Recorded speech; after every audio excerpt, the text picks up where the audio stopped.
What's up, Knights? Xantos here, and today I'm going to be discussing my methods on how I unlocked two gauntlets in the game, the Logicians Gauntlet and the Valiant Gauntlet. And along with this, I'm going to be discussing why I think these gauntlets are going to be having a little bit more favor in the game soon coming. And it's going to be a little bit of a discussion with minions as well. Since the recent balancing in-game, we've noticed quite the gap in rarity differences. As you can see, I'll go pull up helmets, for example, here. These are some level 45 helmets here.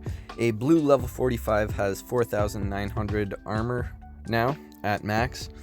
A purple level 45 now has 5,744 armor at max. And a gold helmet has 6,616 armor at max. This is just helmets, for example, here. All armor has changed with rarity and become rarer. The rare forms have become more sought out for and whatnot.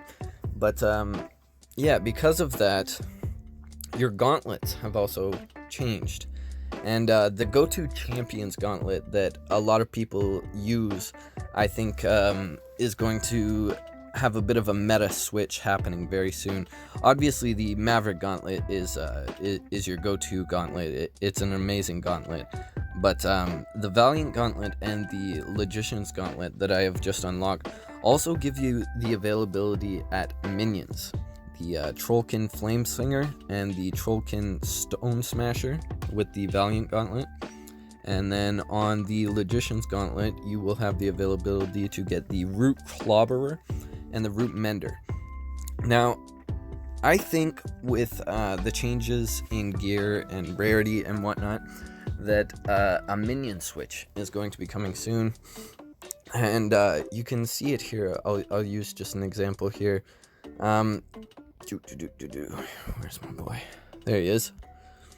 This is just a comparison of two archers here. I almost had my Skull Deadeye at 45, but you can see the Fenfolk Archer's stats are fairly impressive at 45. He's a really useful minion still too, but with a blue hero, they have much higher stats, and with the balance, I believe that we're going to be seeing minions gaining much more power too with the changes in rarity.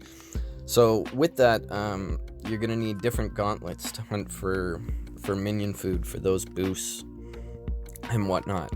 So unlocking those gauntlets is going to be key to hunting those minions once you're out there in the field. So having them is going to be key. So sharing my methods of what I did to unlock these gauntlets. I actually come from a time in the game before hero favors were limited to 5 a day per area. I came from a time when hero favors took a lot longer to complete, but you could do unlimited amounts during the day. So during that time, I probably got my 5,000 favors that I needed to complete to about 2,000 during that time. Then the update went through, and once the update went through, I was limited to the 5 a day. However, once this change happened, I still noticed that I was doing about the same amount of favors in a day as I normally would. It didn't affect me too much. Like the amount of time that you have to spend sending them out on favors, it got balanced. It's still a very well balanced system, and you'll still be able to get that good progression on your gauntlet every day if you do what I'm doing right here. You just go through, even if it's an item that you might not need particularly, they do refresh and they do change. You can be a little bit more specific, but if you're gunning for that gauntlet, just send your guys out, continuously send your guys out. All of these are useful items that you will probably use at some point in the game. I use potions a lot in my end game, experimenting with different strategies and whatnot. So the loss of the heroes for the amount of time that they're out has actually gone down now too. You can see this is one of the last areas now, and it only takes 5 hours. The 15-minute missions have gone up slightly, but in all honesty, I prefer these other missions that have gone down significantly in time. It's much more balanced now. You can definitely fast track your methods to unlocking that gauntlet if you do what I'm doing here, and just send them out. You know, get the troops out there, get as many items as you can, and you'll get there eventually. Yeah, so along with this, you can see I'm just sending out the heroes. Fast tracking the methods to the Logicians, I believe it was, for the Onslaught Dungeon. All you have to do, generate a batch of heroes that you like, that works for you. Whatever works for you is what's best. You don't need to follow somebody else's guide. They could have a strong weapon in a particular stat, and you don't have that strong weapon, so you have to use a different method or a different hero. But just generate something for you that works, that you can clear up to floor 10. I'll be sharing my bottom floor method at the end of the video, just so that it can help out anyone that may need it. But yeah, the main part of unlocking those 2 gauntlets, I found though, was dedication. Make sure that you're logging on every day, and although the task might seem remedial or repetitive and whatnot, just make sure that you do it every single day, because it's the dedication that really makes your knights stronger in this game. It's very hard to progress and very, very slow, it seems at time, but if you're dedicated and keep at something and just make it a routine, turn it into a routinely schedule for you, you'll definitely find that you'll fast track unlocking those gauntlets. And I think in the near future it will definitely benefit you as a knight to have those gauntlets at your disposal. They may not be your main gauntlets, but strictly for the minion aspect of it, and giving yourself some variation in arena and balance. It also really helps with tasks. Occasionally roaming monsters will say equip the Logicians or the Valiant Gauntlet, and you'll be able to complete all those tasks and get those juicy rewards that you see in the main space. So yeah. So starting off from floor 5 of the Onslaught Dungeon, we just throw on a very powerful demon weapon along with 2 fodder heroes, and then once we're in the dungeon, we pretty much just smash on that 3 times speed. We'll take out the 2 enemies in the front row. Once we take them out, it will give us the pull to the back row, and with 3 hits we'll be taking out him. Moving on to the next floor. For this floor, I actually just throw on a very powerful goblin weapon, and again, it's the 3 times auto speed for me. I'd suggest Lucan as a hero if you do want to use a hero for this dungeon, if you're struggling on it. But yeah, just like that, we take out floor 6.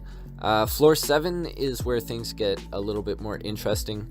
We bring Tristan and Millicent for this combo. Majority of this combo though is pretty much just our gauntlet, Tristan, and our golem weapon.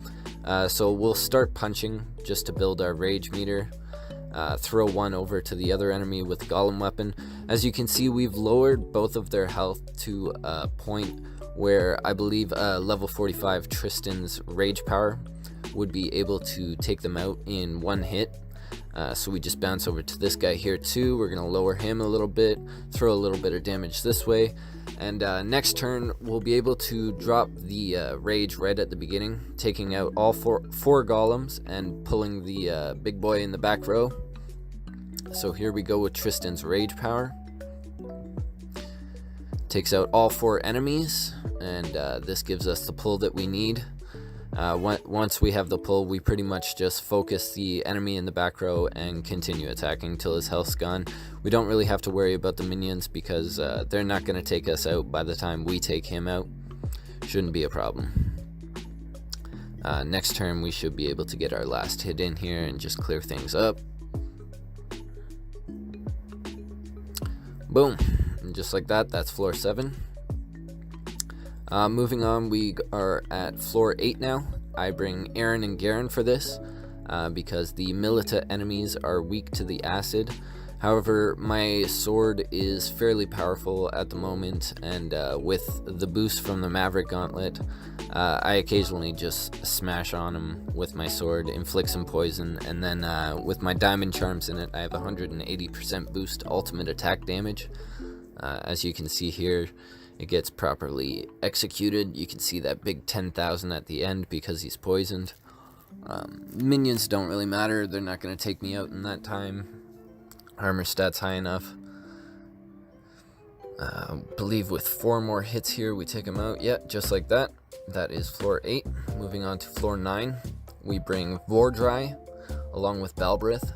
Balbrith's handy for his focus heal if you do need it. However, majority of the focus in this is with Vordry's burn on his base power, along with his rage power that can zap all the enemies. And much like floor 7, we work with a pull the enemies from the front row and get to the back row type method. We're going to lower them all down to a certain point. Vordry's burn here is fairly useful because the beast enemies are susceptible to burn. As you can see here now, they're all lowered to a fairly good point, and the burn is just going to pick them off. Once they're all burned out, he'll summon again, and Vordry's rage power should be able to slam through these 2 enemies, giving you the pull to the back row that you need. Along with that, a bunch of damage on the big boss because he's a cult hero. And this brings us to floor 10. And for floor 10, I bring Anara and Titania. Anara is really useful in this combo because I use the Maverick Gauntlet, and I'm pretty much just consistently spamming burn on all of these outlaw enemies. And along with this, the Titania is brought for the increased focus so that you can in fact continuously drop Anara's rage power and keep all of the enemies burned. Keep in mind as well, this is after the update. All of the hero rarities have changed around, and these are 2 green rarity heroes that are flooring floor 10.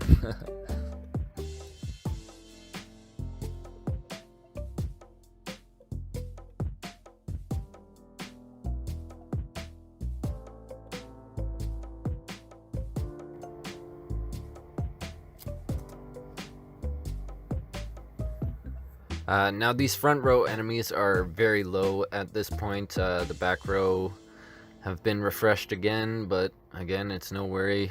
With only a few more punches, we'll have Anara's rage power again. Continuously just dropping it. It's a fairly spammy method, but this is the method that I've honestly used from the very start. This was the combo that I brought the first time that I ever cleared floor 10 of the Onslaught Dungeon. And I've never really changed it up. I've never really had any need to. I like using this combo too because both of these heroes are super accessible. Like they're very start of the game heroes. Just continuously dropping that rage. Keep it coming. Keep it coming. Believe that actually gave us the pull. Yep, we have pull to back row now. And with only 4 more swings, I believe that should be enough.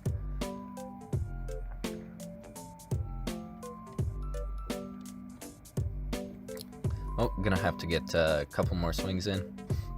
That's alright, no problem. 1 more swing. And that, my friends, is my guide to the Onslaught Dungeon. Just a little quick method run through from floor 5. Keep in mind, you don't have to follow this guide. Do what works for you. This is just my little sharing method. I like sharing my thoughts and ideas. So we had Anara and Titania, Vordry and Balbrith, Garen and Aaron, Millicent and Tristan, and then pretty much from floor 6 up, it's pretty much all just fodder heroes. I really hope you guys enjoyed today's video. Fast track these methods and you'll definitely be unlocking both of these gauntlets in no time. They're definitely going to be coming in handy in the future, so I wish you the best of luck on your grind in unlocking them, and I hope it comes to you fast. As always, Knights, stay grinding.